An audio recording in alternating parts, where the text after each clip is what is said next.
Kalibre 38 at ilegal na droga ang nakumpiska matapos ang pagsisilbi ng search warrant ng mga otoridad sa Calapay, Bohol. Isang lalaki arestado. Nakatutok dyan si Patrol Woman Nika Cañedo.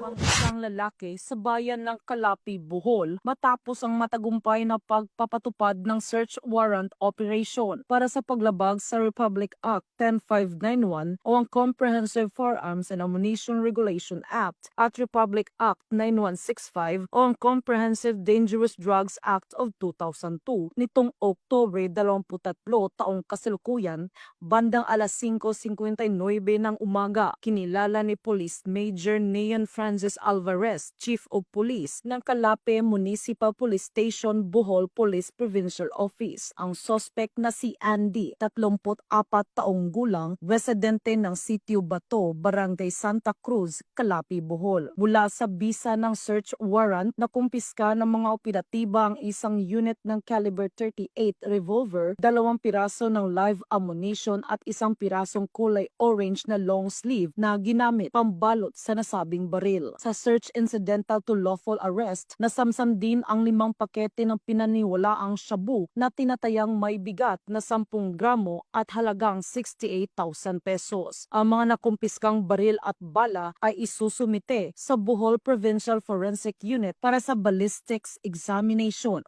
habang ang mga nakuhang droga ay isa sa ilalim sa chemical analysis. Kasalukuyang inihahanda ang mga kaukulang dokumento para sa pagsasampa ng kaso laban sa suspect para sa paglabag sa RA 10591 at RA 9165. Tiniyak ng mga kapulisan na magpapatuloy ang kanilang maigting na operasyon laban sa iligal na droga at loose firearms bilang bahagi ng adhikain para sa isang ligtas at mapayapang komunidad sa ilalim ng bagong Pilipinas. Mula dito sa Bohol Police Provincial Office, ako yung Police News Network Correspondent, Patrolwoman Nika Cañedo, alagad ng batas, tagataguyod ng balitang pulis.